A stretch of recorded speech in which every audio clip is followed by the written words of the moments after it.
और नमस्कार, सुर्खियां अखबार की देख रहे हैं आप और आपके साथ मैं हूं मोनिका सिंह।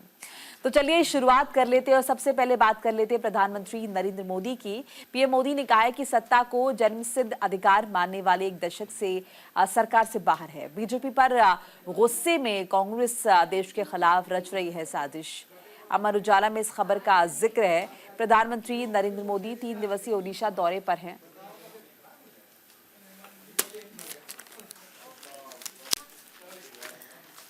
और देखिए, जैसे कि पहले भी जिक्र किया था हमने, प्रधानमंत्री नरेंद्र मोदी का 3 दिवसीय दौरा है और इस दौरे के दौरान प्रधानमंत्री नरेंद्र मोदी की कोशिश ये भी है कि जो बीजेपी के कार्यकर्ता है उनसे मुलाकात की जाए, उनकी हौसला अफजाई की जाए, उनको कहीं ना कहीं प्रेरित किया जाए।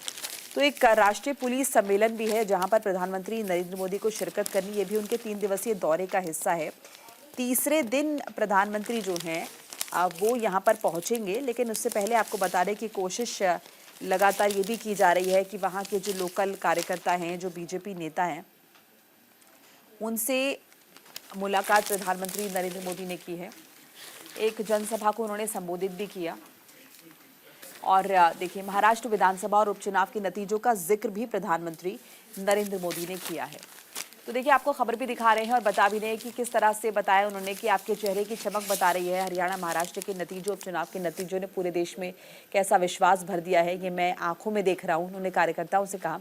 ओडिशा ने शुरुआत की, फिर हरियाणा और महाराष्ट्र। यही तो बीजेपी की विशेषता है, यही तो हमारी पार्टी कार्यकर्ताओं का सामर्थ्य है। प्रधानमंत्री ने कहा कि विपक्षी दल बीजेपी सरकार के खिलाफ जो है प्रचार करते रहते हैं, लेकिन जनता बीजेपी सरकार के कामों को देखकर उन्हें आशीर्वाद देने के लिए खुद मैदान में दौड़ पड़ती है। चुनाव से कुछ महीने पहले तक बड़े बड़े राजनीतिक एक्सपर्ट जो हैं उड़ीसा में बीजेपी को खारिज कर रहे थे, लेकिन जब परिणाम आए, जब रिजल्ट्स आए, तो अपने को तीसरा मानने वाले जो लोग थे वो हैरान हो गए। तो देखिए, प्रधानमंत्री ने जिक्र किया और जैसे कि हम उम्मीद कर रहे थे कि जब पहुंचेंगे वो कार्यकर्ताओं के बीच तो संबोधित करेंगे। उन्होंने कहा कि देखिए, विपक्षी दल बीजेपी सरकार के खिलाफ सुबह शाम दुष्प्रचार जो है वो लगातार करते रहते हैं, लेकिन हुआ क्या है? हुआ ये कि अंत में नतीजे चौंकाने वाले आए हैं। कहीं ना कहीं भारतीय जनता पार्टी को जीत हासिल हुई है, आम जनता ने उन्हें जिताया है और बड़े बड़े इस दौरान एक्सपर्ट्स जो है उनके दावे फेल हो गए। अगर हम हरियाणा चुनावों का जिक्र करें तो हरियाणा चुनावों के दौरान भी आपने देखा कि खुद नायब सिंह सैनी इस बात को शुरुआत में मान रहे थे कि हार उनकी होगी और उन्होंने कहा भी कि अगर हार होती है तो पूर्णतः जिम्मेदारी जो है वो मेरी होगी। हालांकि हुआ नहीं, अप्रत्याशित नतीजे आए। और इसके अलावा देखिए, हमने देखा महाराष्ट्र में क्या स्थिति हुई। महाराष्ट्र के लिए भी देवेंद्र फडणवीस ने बाकायदा ये जिक्र किया था और कहा था कि देखिए, नतीजे आने थे पॉजिटिव, ये तो हमें पता था, लेकिन इस तरह से पॉजिटिव नतीजे आएंगे, ये अप्रत्याशित रिजल्ट आएगा, इसकी उम्मीद नहीं थी। तो ये तमाम बातें प्रधानमंत्री नरेंद्र मोदी जब पहुंचे हैं उड़ीसा, तो वहां के कार्यकर्ताओं को उन्होंने संबोधित किया और उनमें जान फूंकने का काम किया, उनका प्रोत्साहन बढ़ाने का काम किया। उन्होंने कहा देखिए, बीजेपी की लहर है अभी और बीजेपी जो काम कर रही है, जिस एजेंडे के साथ वो आगे चल रही है, वो कहीं ना कहीं जनता को पसंद आ रहा है। और इसकी तस्दीक करते हैं चुनावी परिणाम जो हम लगातार देख रहे हैं। अभी 4 राज्यों में चुनाव हुए, पहले हरियाणा, जम्मू कश्मीर में चुनाव हुए। जम्मू कश्मीर में भले ही सरकार नहीं बनी, लेकिन जिस तरह से बीजेपी का वोट बैंक बढ़ा है, जो वोट परसेंट बढ़ा है, वो कहीं ना कहीं इस बात की तरफ इशारा करता है कि बीजेपी अपनी जमीन वहां पर तलाशने में कामयाब रही है। उसके बाद हमने देखा झारखंड में जीत नहीं हुई, लेकिन बीजेपी का जो परफॉर्मेंस था वो बेटर रहा है। इसके अलावा हमने देखा हरियाणा में तो अप्रत्याशित जीत हुई है और महाराष्ट्र में भी महायुति गठबंधन की जीत हुई है। बड़ी पार्टी, सबसे बड़ी पार्टी जो है वो भारतीय जनता पार्टी यहाँ पर बनकर उभरी है। तो इन तमाम बातों का जिक्र किया और उन्होंने कहा, प्रधानमंत्री ने कहा कि देखिए, उड़ीसा, हरियाणा और महाराष्ट्र में बीजेपी की चुनावी सफलता पार्टी कार्यकर्ताओं की ताकत को दर्शाती है। अब देखिए, जाहिर है अगर रिजल्ट्स को लेकर प्रधानमंत्री नरेंद्र मोदी इस तरह से कार्यकर्ताओं को संबोधित करेंगे, उनकी पीठ थपथपाएंगे, तो ये उनके लिए जाहिर तौर पर मोराल बूस्ट करने वाली बात है। उन्होंने कहा कि देखिए, जब परिणाम आए हैं, सारे के सारे लोग जो अपने आप को 30 मार्खा मानते थे, सबके सब हैरान रह गए हैं। प्रधानमंत्री मोदी जो है शुक्रवार को बीजेपी की ओडिशा इकाई की ओर से आयोजित एक कार्यक्रम में पहुंचे थे। उन्होंने कहा कि ओडिशा के लोगों ने बीजेपी के केंद्र सरकार के कामों को देखा है। दिल्ली में बैठे रहने के बावजूद यहाँ के लोगों के साथ अपनापन का जो नाता हमने रखा है वो काम आया है। 10 साल में उड़ीसा के गांव-गांव और घर-घर में बात पहुंच चुकी है। जब राज्य में हमारी सरकार नहीं भी थी, हमारी योजनाओं के नाम भी बदल दिए जाते थे, फिर भी ओडिशा के विकास के लिए पूरी लगन से हम लगातार काम करते रहे। मंत्री परिषद में आज जितना प्रतिनिधित्व ओडिशा का है, इतना पहले कभी नहीं रहा। तो ये तमाम बातों का जिक्र जो है प्रधानमंत्री नरेंद्र मोदी करते हुए नजर आए हैं जब पहुंचे हैं ओडिशा पे।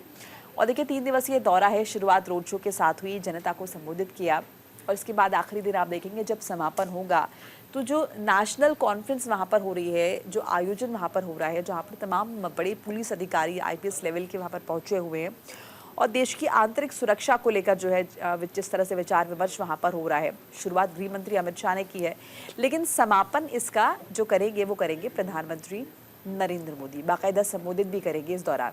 बहरहाल आगे बढ़ जाते हैं और अगली खबर का रुख कर लेते हैं। अब महाराष्ट्र में होगी सरकार गठन से पहले विभाग बंटवारे पर माथापच्ची। तो अमर उजाला में इस खबर को इंपॉर्टेंस मिली है और कई और अखबारों में भी होगी। देखिए लगातार टीवी पर भी हम देख रहे हैं जिस तरह से ये खबर आ रही है और इस बीच देखिए एक अखबार मेरे हाथ में है भी।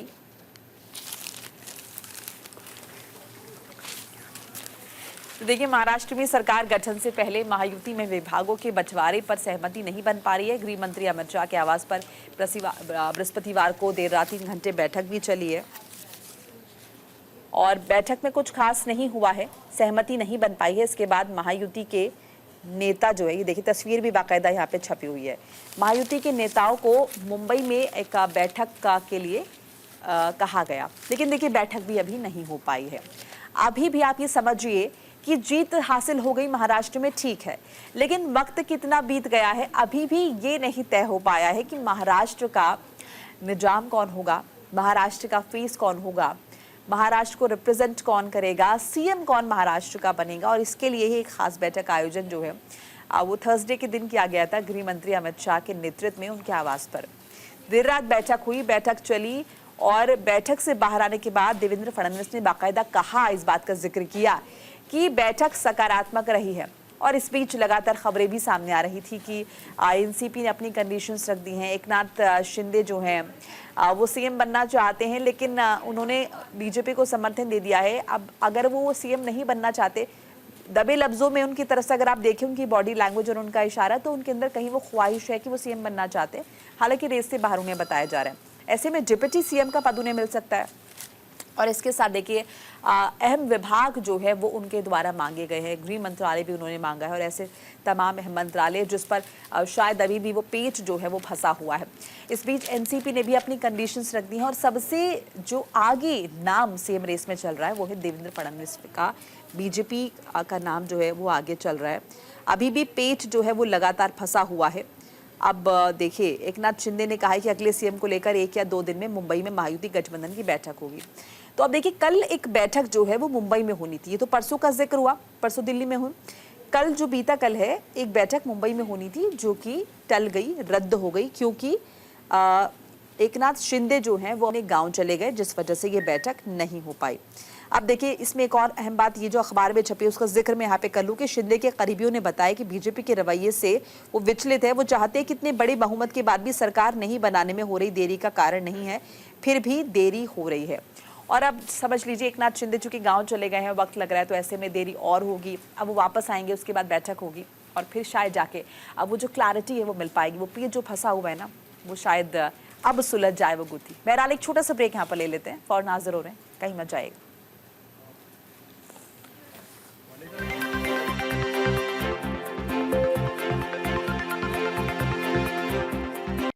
ब्रेक के बाद आप सभी का स्वागत है। चलिए एक बार फिर से जिक्र कर लेते हैं महाराष्ट्र चुनाव का, चूंकि बड़ी खबर है और अभी भी देखिए महाराष्ट्र चुनाव तो हो चुके हैं, जीत भी हो चुकी है महायुति गठबंधन की, लेकिन अभी भी CM फेस का ऐलान नहीं हुआ है। बहरहाल महाराष्ट्र चुनाव में हुआ है हेरफेर, लक्ष्य तरीके से किए जा रहे नतीजे, ये कांग्रेस ने दावा किया है। दैनिक जागरण में इस खबर का जिक्र है। देखिए कांग्रेस ने हरियाणा के बाद महाराष्ट्र के चुनाव नतीजों को स्वीकार करने से इनकार कर दिया है। इसमें गंभीर हेरफेर का आरोप लगाया।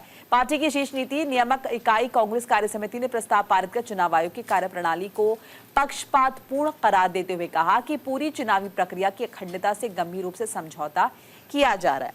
तो ये कांग्रेस पार्टी ने गंभीर आरोप लगाया है और अखबार मैं आपको दिखा रही हूँ किस तरह से इस खबर को इंपॉर्टेंस दी गई है। स्क्रीन पर भी आप देख रहे हैं और ये मेरे हाथ में भी अखबार है। यहाँ बाकायदा देखिए मल्लिकार्जुन खड़गे और राहुल गांधी की तस्वीर की छपी है और ये हेडलाइन महाराष्ट्र चुनाव में हुआ हेरफेर, लक्ष्य तरीके से तय किए जा रहे नतीजे। ये दावा कांग्रेस का है, ये आरोप कांग्रेस पार्टी ने लगाए, गंभीर आरोप इसे कह सकते हैं। कांग्रेस कार्य समिति ने हरियाणा और महाराष्ट्र के परिणामों पर गंभीर सवाल उठाए हैं। ईवीएम ने चुनावी प्रक्रिया को संदिग्ध बनाया, ये मल्लिकार्जुन खड़गे ने कहा। देखिए हरियाणा और महाराष्ट्र में हुई पार्टी की अप्रत्याशित हार पर चर्चा के लिए बुलाई गई कांग्रेस कार्य समिति की बैठक में पार्टी अध्यक्ष मल्लिकार्जुन खड़गे ने ईवीएम के साथ साथ चुनाव आयोग की जवाबदेही पर भी सवाल खड़े कर दिए हैं और कहा है कि ईवीएम ने चुनावी प्रक्रिया को संदिग्ध बना दिया है। सिर्फ 6 महीने पहले लोकसभा चुनाव में महाविकास अघाड़ी के पक्ष में आए नतीजे के बाद विधानसभा चुनाव का जो नतीजा है वो राजनीतिक पंडितों की समझ से भी परे है। जैसे परिणाम आए हैं से कोई भी अंकगणित न्याय संगत बताने में असमर्थ है। तो देखिए ये कहा है मल्लिकार्जुन खड़गे ने कि तमाम एक्सपर्ट्स, तमाम राजनीतिक पंडित जो हैं उनके दावे फेल हो गए, उनकी बातें फेल हो गई। अब ये किस तरह से जायज, यानी कि कहीं ना कहीं ये इस तरफ इशारा कर रहा है कि कुछ तो घालमेल हुआ है। अब देखिए हरियाणा में अगर हम देखें तो जो एक्सपर्ट्स मान रहे थे वो ये था कि कांग्रेस की जीत तय है, एंटी इनकम्बेंसी जबरदस्त तरीके से, चूंकि 10 साल बीजेपी का राज हो चुका है और अब यहाँ की जनता को बदलाव चाहिए। ये बात जो है वो कही जा रही थी तमाम राजनीतिक पंडितों की तरफ से, एक्सपर्ट्स की तरफ से, लेकिन हुआ क्या, इसके उलट नतीजे आए। उसी का हवाला यहाँ पर कांग्रेस ने दिया है। और महाराष्ट्र की बात करें तो महाराष्ट्र में भी कहा जा रहा था कि एंटी इनकम्बेंसी है और कहीं ना कहीं इस बार बदलाव होगा, लेकिन जीत हुई महायुति गठबंधन की और खुद महायुति गठबंधन की तरफ से कहा जा रहा है कि जीत जो हमें मिली है वो अप्रत्याशित है। और अब देखिए इस अप्रत्याशित जीत के मायने कांग्रेस पार्टी ने निकाले हैं कि घालमेल हुआ है, क्योंकि तमाम अगर हम देखें इसका कोई स्कोप ही नहीं बनता है, कोई इसका कॉम्बिनेशन ही नहीं जिस तरह की जीत हासिल हुई है। ये इस बात का कहा है कि देखिए परिणाम आए हैं कोई भी अंक गणित न्याय संगत बताने में असमर्थ है, जिस तरह से भी रिजल्ट्स आए हैं ये कैसे हम इन्हें सही मान ले। तो ईवीएम पर भी सवाल उठा दिए हैं कांग्रेस पार्टी ने। हालांकि देखिए राजनीतिक पार्टी है और जब अपनी जीत नहीं होती दूसरी पार्टी की जीत होती है तो इस तरह की बातें जो है वो अक्सर निकलकर सामने आती हैं। पहले भी हमने कई मोर्चों पर, कई मंचों पर इस तरह की बातें सुनी हैं। बहरहाल देखिए चूंकि अभी महाराष्ट्र का जिक्र हो रहा है इसीलिए महाराष्ट्र को लेकर सवाल उठाए गए और हाल ही में हरियाणा का भी हमने देखा चुनाव हुआ है, इसलिए हरियाणा को लेकर भी सवाल उठाए गए। बहरहाल आगे बढ़ जाते हैं, महाराष्ट्र चुनाव के बाद आगे बढ़ते हैं और बात करते हैं गृह मंत्री अमित शाह की।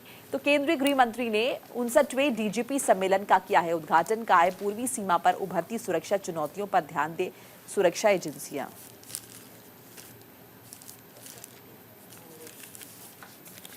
तो देखिए हमारे उजाला में इस खबर का जिक्र है। ओडिशा के भुवनेश्वर में 59वें डीजीपी आईजीपी सम्मेलन का उद्घाटन करते हुए शाह ने 2024 के आम चुनावों को शांतिपूर्ण तरीके से संपन्न कराने और 3 नए आपराधिक कानूनों को निर्बाध रूप से लागू करने के लिए कहा है। देखिए खबर आप देख रहे हैं, अमित शाह की तस्वीर भी छपी है और बाकायदा हेडलाइन है डीजीपी सम्मेलन शुरू हो चुका है, राष्ट्रीय सुरक्षा पर चर्चा की जा रही है। देखिए वही सम्मेलन है जिसका जिक्र हमने इससे पहले कुछ देर पहले भी किया था, जो कि उड़ीसा में चल रहा है, भुवनेश्वर में चल रहा है और पुलिस महानिदेशकों और पुलिस महानिरीक्षकों के 59वें अखिल भारतीय सम्मेलन का शुभारंभ हो चुका है।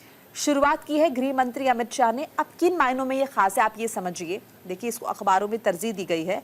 खास ये इसलिए है क्योंकि यहाँ पर कहीं ना कहीं भारत की आंतरिक सुरक्षा को मजबूत किए जाने को लेकर विचार विमर्श किया जाना है। तमाम फैसले इसे लेकर किए जाने हैं।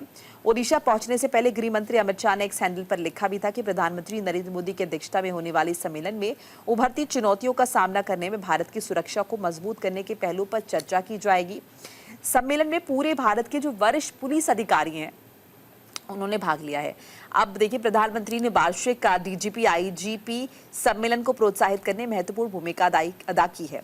तो देखिए तमाम यहाँ पर अगर हम देखें बड़े बड़े पुलिस अधिकारी यहाँ पर मौजूद हैं और कुछ अगर हम देखें तो कॉन्फ्रेंस के जरिए भी जुड़े हैं।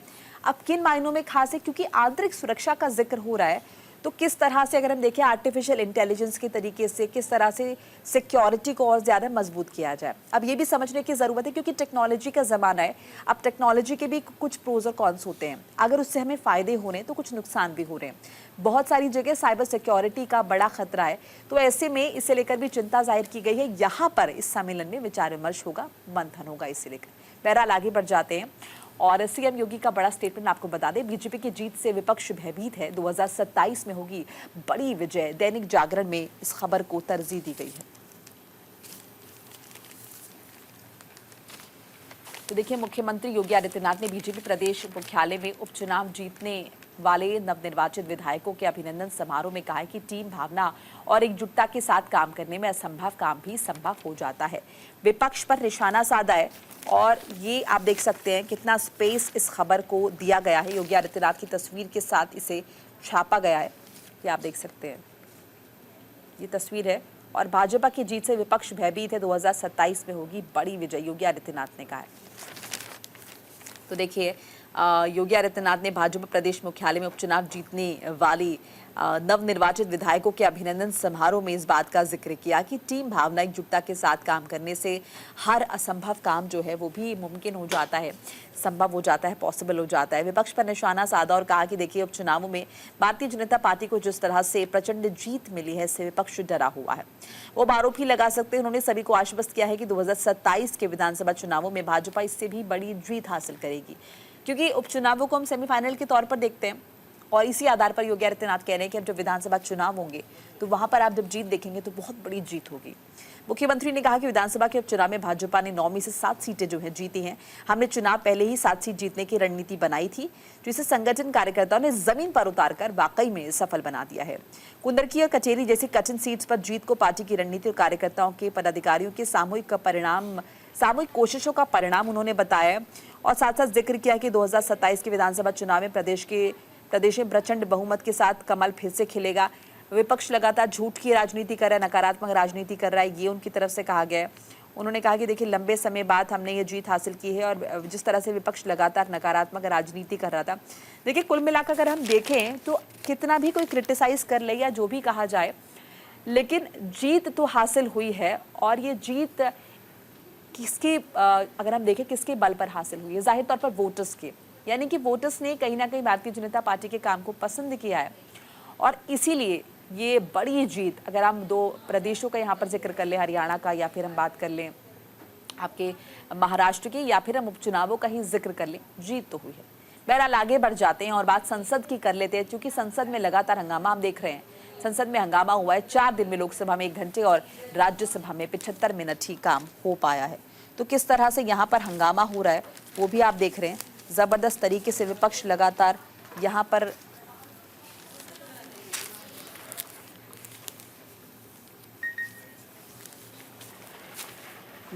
विपक्ष हम देखें तो सरकार पर हमलावर है, सरकार की कार्यप्रणाली पर सवाल उठाए जा रहे हैं। और जैसे कि आंकड़े आप देख रहे हैं, 4 दिन में लोकसभा में कितना कम काम हो पाया है। संसद का शीतकालीन सत्र चल रहा है, 25 नवंबर को शुरुआत होगी थी। 4 दिन में सदन की कार्यवाही से 40 मिनट चली है। हर दिन औसतन दोनों सदन, लोकसभा और राज्यसभा में तकरीबन 10-10 मिनट जो है कामकाज हुआ है।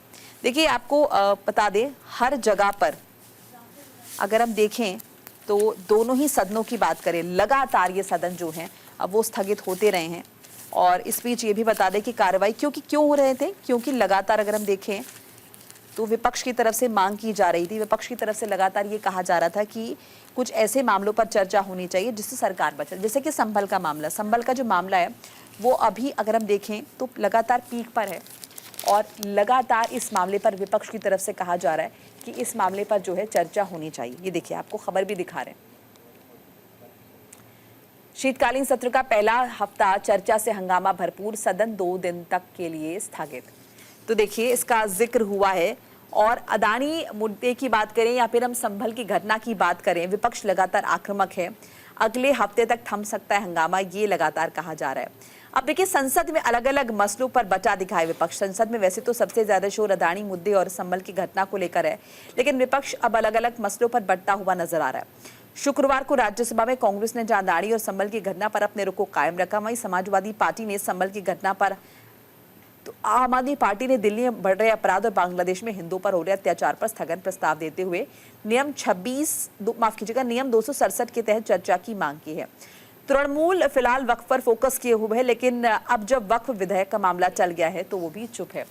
यानी कि सभी जो पार्टियां हैं, कुल मिलाकर अगर आप देखें, विपक्षी पार्टियां भी एक मत नहीं है, वो भी बटी हुई हैं। इसीलिए और ज्यादा हंगामा जो है वो बरपता हुआ नजर आ रहा है और संसद की कार्यवाही को बार बार स्थगित करना पड़ रहा है। अब देखना होगा जब दोबारा से कार्यवाही रिज्यूम होगी सोमवार के दिन, तो क्या आगे बढ़ पाती है या फिर एक बार फिर से हंगामे की वजह से ये बाधित होती रहती है। एक छोटा सा ब्रेक ले लेते हैं।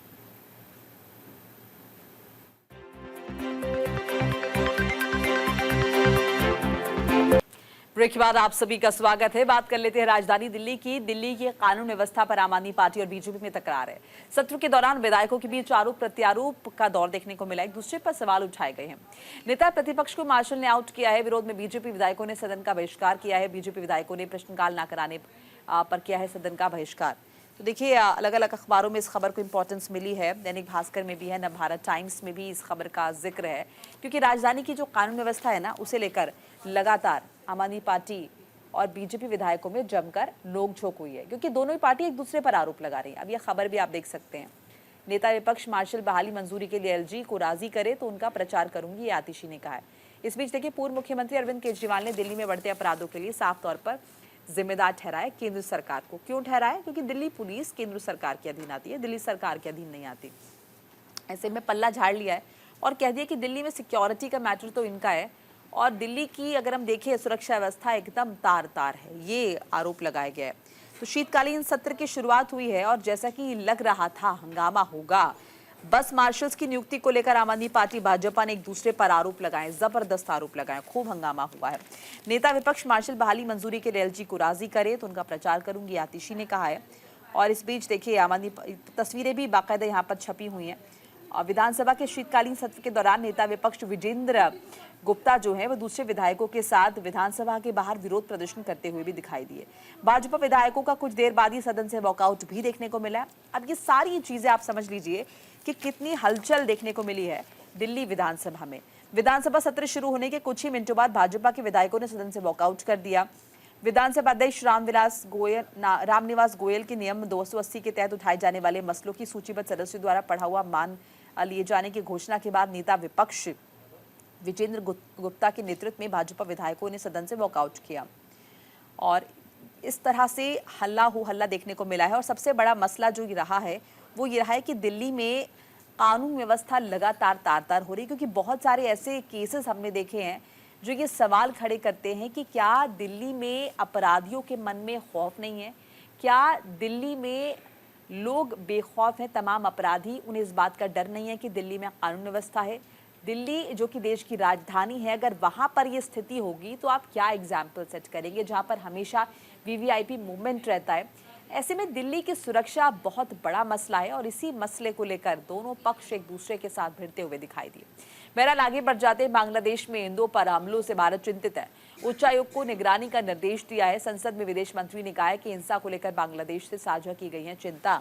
तो इस खबर को भी कई जगह पर जो है इम्पोर्टेंस मिली है, क्योंकि ये भी एक बड़ा मसला है।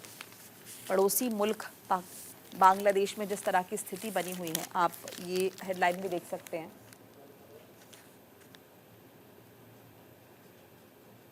ये देखिए, भारत की बांग्लादेश को दो टूक, अल्पसंख्यकों की सुरक्षा करें।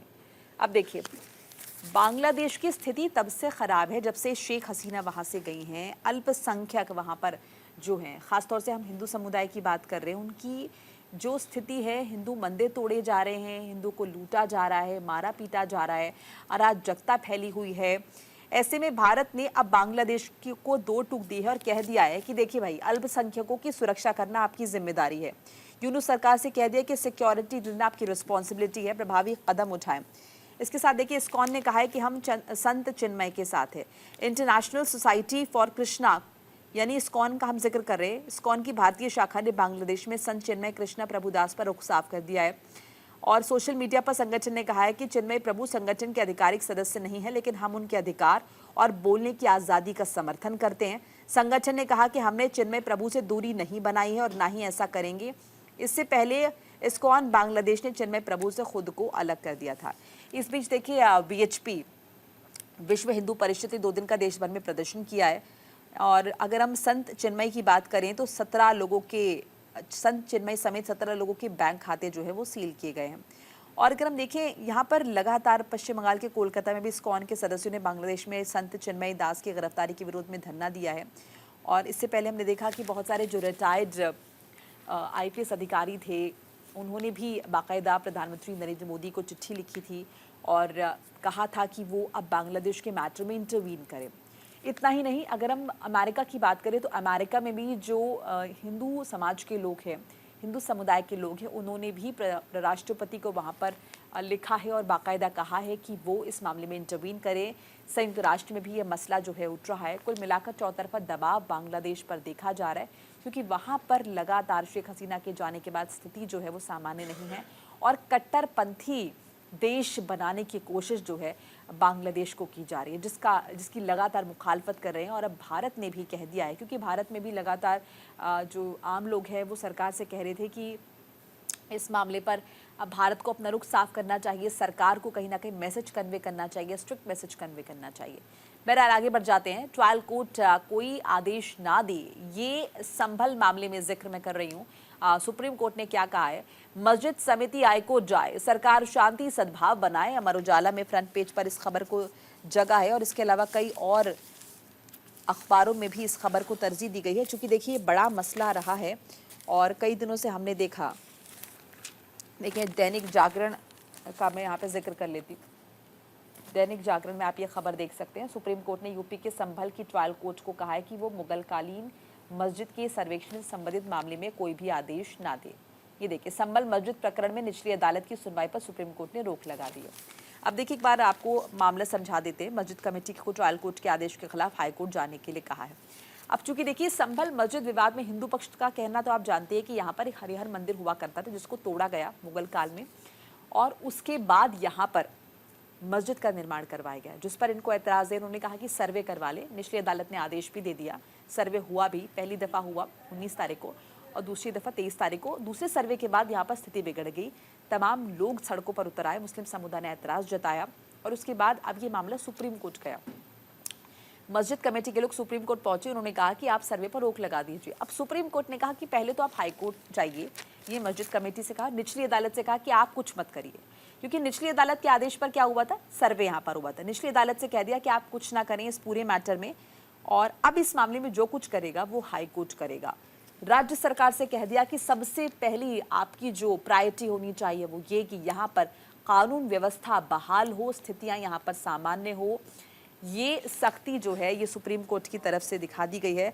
इस बीच देखिए चूंकि कल सर्वे रिपोर्ट भी पेश होनी थी, वो भी आगे बढ़ा दी गई है और उसके पीछे ये भी कहा गया कि चूंकि वहाँ पर अभी जिस तरह का माहौल है, ऐसे में अगर रिपोर्ट पेश की जाती है अदालत में और रिपोर्ट में कुछ ऐसा निकल जाता है जो कि मुस्लिम समुदाय के पक्ष में नहीं है, तो जाहिर है यहाँ पर हिंसा और ज़्यादा भड़क सकती है, माहौल और ज़्यादा ख़राब हो सकता है। बहरहाल आगे बढ़ जाते हैं और बात अजमेर की कर लेते हैं। मंदिर का दावा करने वाली याचिका पर जैनुल ओबेदीन बोले हैं कानूनी राय लेंगे। वहीं अजमेर शरीफ दरगाह के प्रमुख बोले हैं यहाँ हर धर्म के लोग चादर चढ़ाते हैं। तो देखिए अजमेर शरीफ का जो मसला है वो भी जाहिर तौर पर इस वक्त सुर्खियों में छाया हुआ है। संभल के बाद हमने देखा कि यहाँ पर भी लगातार इस बात को लेकर अब ये सुर्खियों में बना हुआ है ये पूरा मामला। अजमेर दरगाह के नीचे महादेव का मंदिर है, ये दावा किया जा रहा है और इस दावे के बाद देश भर से अलग अलग तरह की प्रतिक्रियाएं जो है वो सामने आ रही हैं और नया विवाद खड़ा होता हुआ नजर आ रहा है। हिंदू सेना अध्यक्ष ने कहा है, हिंदू सेना अध्यक्ष विष्णु गुप्ता के दावे वाली याचिका को अजमेर की निचली अदालत ने मंजूर कर लिया है। इस फैसले के बाद से बीजेपी, कांग्रेस के नेता समेत अन्य पार्टियों के नेता अपने अलग अलग बयान दे रहे हैं। पूरे मामले में दरगाह दीवान जैनुल की प्रतिक्रिया भी आई है और देखिए उन्होंने बताया कि अजमेर दरगाह का जो इतिहास है वो तकरीबन 800 साल पुराना है। इस बीच देखिए ये तक कहा गया है कि प्रधानमंत्री नरेंद्र मोदी खुद यहाँ पर हमेशा से चादर भेजते आए हैं, हर साल वो चादर यहाँ पर भेजते रहे हैं। ऐसे में इस मामले पर प्रधानमंत्री कुछ क्यों नहीं कहते, इस तरह की प्रतिक्रिया भी लगातार सामने आ रही हैं। बहरहाल अजमेर एक ऐसी जगह है जहाँ पर गंगा जमुनी तहजीब देखी जाती है, वो सौहार्द देखा जाता है दोनों पक्षों के बीच। ऐसे में फिलहाल चूंकि ये विवाद गहरा गया है, ऐसे में ये भी कहा जा रहा है कि कहीं ना कहीं इसका इफेक्ट टूरिज़्म पर भी पड़ेगा और साथ साथ देखिए यहाँ पर प्रशासन ने भी तमाम तरह की तैयारियां कर ली हैं।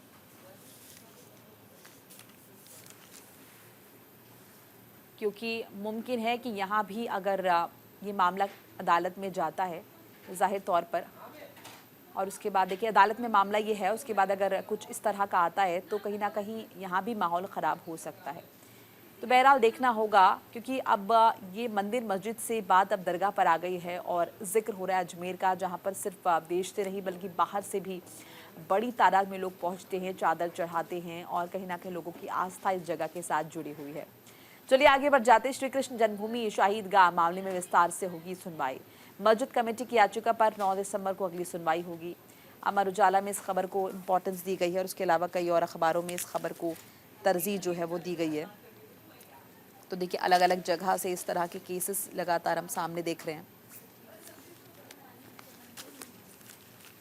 और यहाँ पर हम जिक्र कर रहे हैं श्री कृष्ण जन्मभूमि का शहीद गाह मस्जिद विवाद पर सुप्रीम कोर्ट में अन्य मामलों की वजह से कल सुनवाई नहीं हो पाई है। तो सुनवाई टल गई है। अब 9 दिसंबर को 7 रूल 11 याचिका पर विस्तार पूर्वक जो है वो सुनवाई होगी। हिंदू पक्ष के अधिवक्ता महेंद्र प्रताप सिंह ने बताया कि 5 नवंबर को सुप्रीम कोर्ट ने 7 रूल 11 याचिका सुनवाई की थी। इस दौरान सुप्रीम कोर्ट ने दोनों पक्षों को जवाब दाखिल करने के लिए कहा था। हालांकि शुक्रवार को इस पर सुनवाई नहीं हो पाई। मुस्लिम पक्ष ने 7 रूल 11 याचिका के तहत पूरा प्रकरण किसी प्रकार से कोर्ट में चलने योग्य नहीं होने की अपील की है।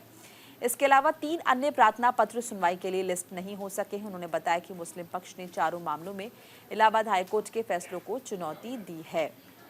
तो ये भी एक बड़ा मामला है। श्री कृष्ण जन्मभूमि का शाही ईदगाह मामले में भी हम देखेंगे विस्तार से सुनवाई होगी। तो ये भी एक मामला है और उत्तर प्रदेश में कई जगह ऐसे मामले हैं, जैसे कि हम वाराणसी का जिक्र कर लें, हम बात कर लें मथुरा का, संभल में भी ये मामला आया है और शुरुआत इसकी हुई थी अयोध्या से। तो लगातार ये मामला है और देखिए इस वजह से पूरे उत्तर प्रदेश में हाई अलर्ट रखा गया है। ख़ास तौर से पश्चिमी उत्तर प्रदेश का जो इलाका है वहाँ पर तो ख़ास तौर पर निगाह रखी जा रही है इन प्रकरणों की वजह से, इन मसलों की वजह से, और निगाहबानी भी की जा रही है कि कहीं भी इस तरह की कोई चीज़ें ना हो जिससे हिंसा फैले, माहौल ख़राब हो, सद्भाव ख़राब हो।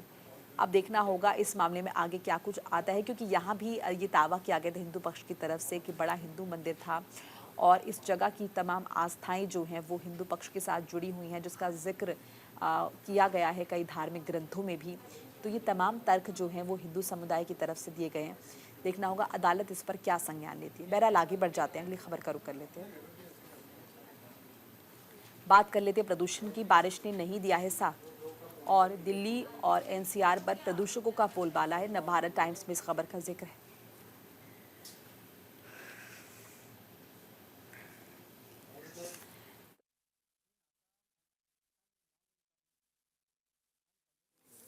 प्रदूषण की स्थिति यहाँ पर जिस तरह की है वो आप देख रहे हैं।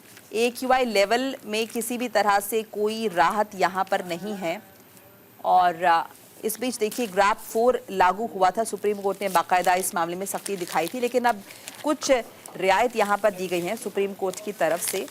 ये भी देखना होगा, जैसे बच्चों के स्कूल पहले ऑनलाइन कर दिए गए थे, अब कह दिया गया है कि वो जो हैं किए जा सकते हैं, बच्चे फिजिकली भी स्कूल जा सकते हैं। 1 हफ्ता तकरीबन बच्चे स्कूल नहीं गए थे और उसके बाद इसमें छूट दी गई है।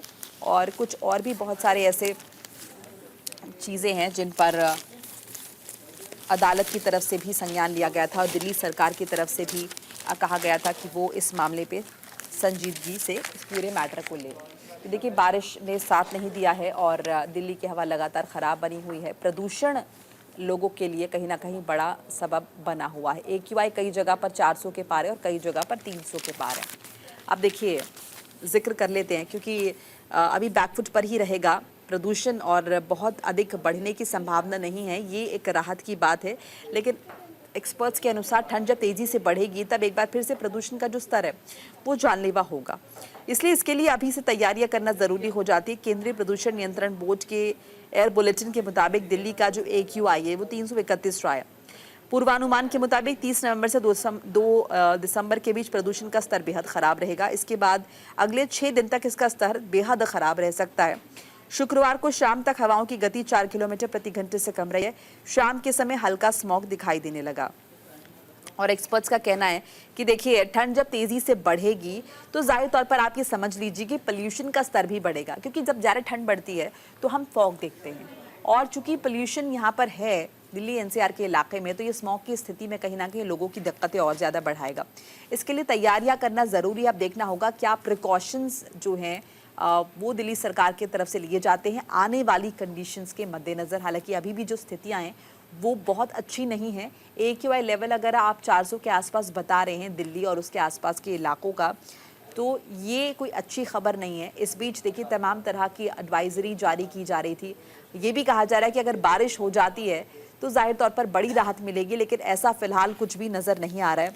इस बीच एक और आंकड़ा आपके साथ साझा कर लें मौसम से जुड़ा हुआ। हालांकि ये पिछले 8 साल का सबसे गर्म रहा है ये नवंबर का महीना, ये भी कहा जा रहा है। इस बार नवंबर ने भी गर्मी के रिकॉर्ड बनाए हैं। अधिकतम तापमान जहां 8 साल का सबसे गर्म रहा है, वहीं मिनिमम टेम्परेचर भी 5 सालों में सबसे गर्म रहा है। यानी नवंबर में दिन के साथ रातों में भी ज्यादा गर्मी रही है। इतना ही नहीं, पूर्वानुमान के अनुसार दिसंबर की शुरुआत भी गर्म रहने वाली है। दिसंबर के शुरुआती 3 से 4 दिन भी गर्म ही रहेंगे। इस बीच शुक्रवार को मिनिमम टेम्परेचर इस सीजन में पहली बार गिरकर 10 डिग्री से नीचे पहुंचा है। सीजन में पहली बार मिनिमम टेम्परेचर 10 डिग्री से कम रहा है। हालांकि अगले कुछ दिनों में उतार चढ़ाव हो सकते हैं, ये भी जानकारी मिल रही है। ठिठुरन वाली ठंड दिसंबर के पहले 6-7 दिनों में आने की संभावना नहीं है। मौसम विभाग के अनुसार शुक्रवार को मैक्सिमम टेम्परेचर जो है वो 26.4 डिग्री रहा है। तो देखिए ये भी एक फेवरेबल पॉइंट है, क्योंकि ज़्यादा ठंड नहीं है, गर्म है महीना, इसलिए पोल्यूशन उस तरह से असर नहीं दिखा रहा है। क्योंकि जब ठंड ज़्यादा बढ़ जाती है, एक्सट्रीम चली जाती है, तो पोल्यूशन का इफेक्ट और ज़्यादा नज़र आता है, विजिबिलिटी पर सबसे ज़्यादा नज़र आता है। और अगर विजिबिलिटी पर असर आएगा तो ट्रैफिक पर भी असर पड़ेगा, चाहे हम रेल ट्रैफिक की बात कर ले या फिर हम रोड ट्रैफिक की बात कर ले, हम एयर ट्रैफिक का जिक्र कर ले, उस पर भी असर पड़ेगा। ख़ास तौर से वो लोग इसके शिकार ज़्यादा होते हैं जिन्हें सांस संबंधी दिक्कतें होती हैं, जो लोग एस्थमेटिक हैं या फिर जो लोग साइनस से परेशान हैं, उनके लिए भी दिक्कतें बढ़ती हैं। इसके अलावा जो महिलाएं गर्भवती हैं, प्रेग्नेंट हैं या फिर छोटे बच्चे हैं घर में, उन्हें भी बचाना ज़रूरी हो जाता है। और आपको ये भी याद होगा कि शुरुआत में ही जब दिवाली के कुछ दिन बाद ही बाकायदा स्वास्थ्य मंत्रालय की तरफ से एडवाइजरी जारी हुई थी कि अब मॉर्निंग वॉक और इवनिंग वॉक को आप ना करें। अगर आपको जो भी एक्सरसाइज करनी है आप घर पर ही करें, क्योंकि इससे आपकी सेहत अच्छी नहीं हो रही, बल्कि कहीं ना कहीं वो पोल्यूशन, वो जो ख़राब हवा है वो आप इनहेल कर रहे हैं, जो कि सीधा असर डाल रही है आपके फेफड़ों पर, आपके फेफड़ों को ख़राब कर रही है, आपकी तबीयत को नासाज कर रही है। ऐसे में ये देखना भी कहीं ना कहीं ज़रूरी हो जाता है। तो पोल्यूशन एक बड़ी समस्या है दिल्ली एनसीआर की, और अगर हम देखें तो कोई परमानेंट सोल्यूशन इसे लेकर अभी तक नहीं निकल पा रहा है। दिल्ली में कई जगह भी AQI लेवल जो है वो बहुत ज़्यादा है और विजिबिलिटी भी कम भी घटी है। दिल्ली का 24 घंटे का औसत AQI शाम 4 बजे 331 दर्ज किया गया है। दिल्ली के 37 निगरानी स्टेशन में से 2 पर वायु गुणवत्ता 400 से ऊपर गंभीर श्रेणी में दर्ज की गई है। दिल्ली का मैक्सिमम टेम्परेचर भी 26 डिग्री दर्ज किया गया है, जो कि सामान्य से थोड़ा ज़्यादा है और इस सीज़न का दूसरा सबसे कम तापमान है।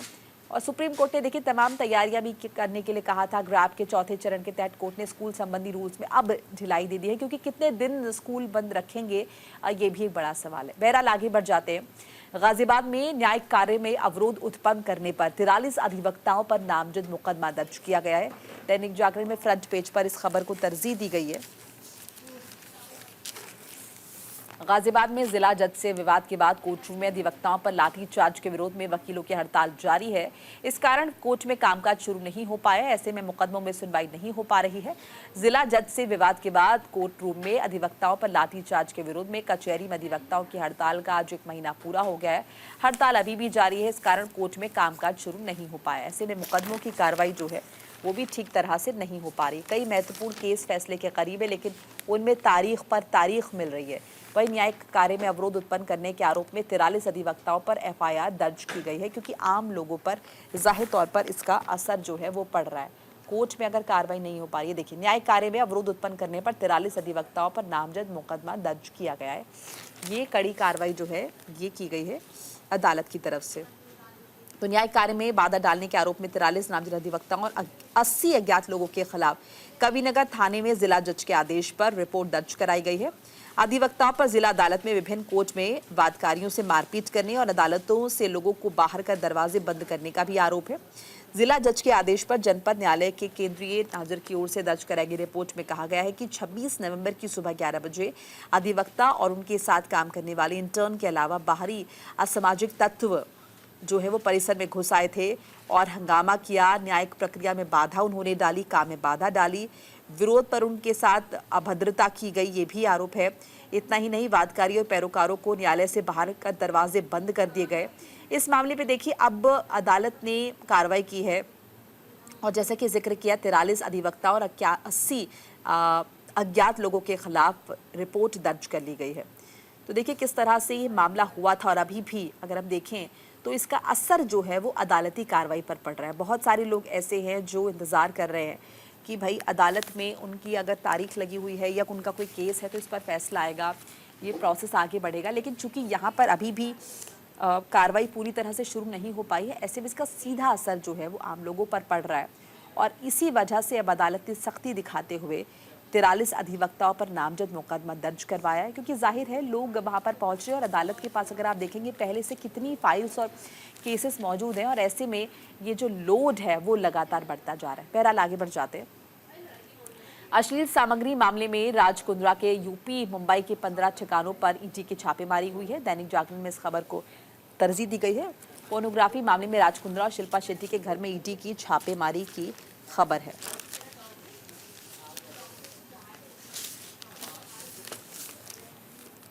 राज कुंद्रा पर आरोप है कि वो एक ऐप हॉटशॉट के जरिए पॉर्न कंटेंट लोगों तक पहुंचाते हैं और इसी मामले में ये कार्रवाई हुई है। इसका प्रोडक्शन भी करते हैं, ये भी आरोप है। इस ऐप के मालिक राज कुंद्रा है। जांच के लिए मुंबई और उत्तर प्रदेश में तकरीबन 15 जगह जो है वो कार्रवाई हुई है और तलाशी ली जा रही है। इसके जरिए ईडी मोबाइल एप्लीकेशन और दूसरे माध्यमों से पोर्नोग्राफी के सर्कुलेशन का पता लगाया जा रहा है। कानपुर कुशीनगर से भी अगर हम देखेंगे तो वहाँ भी बहुत सारे ऐसे ठिकाने हैं जहाँ पर छापेमारी जो है वो की जा रही है। कुंद्रा के करीबियों के घर पर भी छापेमारी हो रही है। राज कुंद्रा को जून 2021 में कथित तौर पर अश्लील फिल्में बनाने के आरोप में गिरफ्तार किया गया था। तो देखिए राज कुंद्रा की मुश्किलें बढ़ रही हैं और इसके साथ साथ ये भी समझिए कि सिर्फ राज कुंद्रा नहीं बल्कि उनकी पत्नी जो कि एक बॉलीवुड स्टार हैं, उनके लिए भी ये बड़ी मुश्किल है। ये देखिए हेडलाइन भी आपको दिखा रहे हैं। तो ये देखिए यहाँ पर ईडी ने अश्लील पोर्नोग्राफी और अडल्ट फिल्मों के कथित वितरण से जुड़े मनी लॉन्ड्रिंग के मामले में जांच के सिलसिले में शिल्पा शेट्टी के पति और कारोबारी राज कुंद्रा समेत कुछ अन्य लोगों के परिसरों पर छापेमारी की है। मुंबई, कानपुर समेत 15 ठिकानों पर ईडी की रेड हुई है। उत्तर प्रदेश का जिक्र करें तो कानपुर है, गोरखपुर है, कुशीनगर है, जहां पर छापेमारी की गई है। और फिलहाल अगर हम देखें तो कुंद्रा ने 2021 में मुंबई की एक अदालत में कहा था कि मुंबई पुलिस के पास ऐसा कोई सबूत नहीं है जो कथित रूप से पॉर्न फिल्म गिरोह में इस्तेमाल की गई ऐप हॉटशॉट्स को कानून के तहत अपराध से जोड़ सके। बहरहाल देखना होगा कि अब क्या कुछ छापेमारी में निकलकर सामने आया और आगे किस तरह की कार्रवाई जो है वो की जाती है। आगे बढ़ जाते हैं और चैंपियंस ट्रॉफी की बात कर लेते हैं। पाकिस्तान हाइब्रिड मॉडल अपनाए नहीं तो उसके बिना होगी चैंपियंस ट्रॉफी। आईसीसी के अड़ियल रवैये के कारण बोर्ड की बैठक टली है। अमर उजाला में इस खबर को इंपॉर्टेंस मिली है। आईसीसी ने पाकिस्तान को चैंपियंस ट्रॉफी के लिए अल्टीमेटम दे दिया है। बोर्ड ने पाकिस्तान क्रिकेट बोर्ड से कहा है कि वो या तो अगले वर्ष चैंपियंस ट्रॉफी की मेज़बानी के लिए हाइब्रिड मॉडल को स्वीकार करे या फिर प्रतियोगिता से बाहर होने के लिए तैयार रहे। पीसीबी के अड़ियल रुख के कारण ही कार्यकारी बोर्ड की बैठक भी नतीजा रही। अगले साल चैंपियंस ट्रॉफी का आयोजन होना है, लेकिन आईसीसी ने अब तक इस टूर्नामेंट के कार्यक्रम का ऐलान नहीं किया है। बीसीसीआई पहले ही भारतीय टीम को पाकिस्तान की यात्रा पर भेजने से इनकार कर चुका है। वहीं पीसीबी भी अब तक हाइब्रिड मॉडल के लिए राजी नहीं हुआ है। तो देखिए ये भी एक अहम जानकारी आपके साथ साझा करें। देखना होगा कि इस मामले में भी क्या कुछ होता है और कई अखबारों में जो है इस खबर को तरजीह दी गई है। दैनिक जागरण में आपको दिखाती हूँ। दैनिक जागरण में ये कॉलम इसको दिया गया है।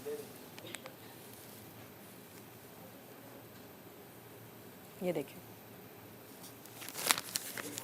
तो आईसीसी ने चैंपियंस ट्रॉफी के आयोजन को लेकर पाकिस्तान क्रिकेट बोर्ड के अड़ियल रुख पर अपना रुख साफ कर दिया है। कड़ा रवैया अपनाते हुए कह दिया है कि या तो हाइब्रिड मॉडल अपना लें या फिर आप टूर्नामेंट से बाहर हो जाने के लिए तैयार रहें। ये सख्त चेतावनी दे दी है। पीसीबी ने शुक्रवार को दुबई में आईसीसी कार्यकारी बोर्ड की आपात बैठक में हाइब्रिड मॉडल के अनुसार प्रतियोगिता की मेजबानी करने से स्पष्ट तौर पर इनकार कर दिया था, जिसके बाद अब आईसीसी ने अल्टीमेटम दे दिया है पीसीबी को कि या तो आप तैयारी करें, नहीं तो आप टूर्नामेंट ना खेलें, आप उससे बाहर हो जाए। इस बीच देखिए, दिल्ली में विदेश मंत्रालय ने बीसीसीआई के रुख को दोहराया है कि भारतीय टीम सुरक्षा कारणों से पाकिस्तान की यात्रा नहीं कर सकती है। विदेश मंत्रालय के प्रवक्ता से जब नियमित तौर पर पूछा गया तो उन्होंने कहा कि बीसीसीआई ने बयान जारी किया। उन्होंने कहा कि वहां सुरक्षा से जुड़ी चिंताएं हैं, इसलिए संभावना नहीं है कि टीम वहां जाएगी। नकवी ने बैठक में व्यक्तिगत रूप से भाग लिया क्योंकि वो पाकिस्तान का पक्ष रखने के लिए शुक्रवार से दुबई में डटे हुए हैं। भारतीय क्रिकेट बोर्ड के सचिव जय शाह बैठक में ऑनलाइन सम्मिलित हुए हैं। शाह 1 दिसंबर को आईसीसी चेयरमैन का पद संभालेंगे। ये भी एक अहम जानकारी आपके साथ हम साझा कर रहे हैं। हाइब्रिड मॉडल को एकमात्र समाधान के रूप में देखा जा रहा है। अगर टूर्नामेंट को स्थगित किया जाता है तो पीसीबी को 50 करोड़ से ज्यादा के राजस्व से हाथ धोना पड़ जाएगा। बहरहाल फिलहाल इस बुलेटिन में इतना ही। लगातार खबरों के लिए आप देखते रहिए न्यूज़ इंडिया। नमस्कार।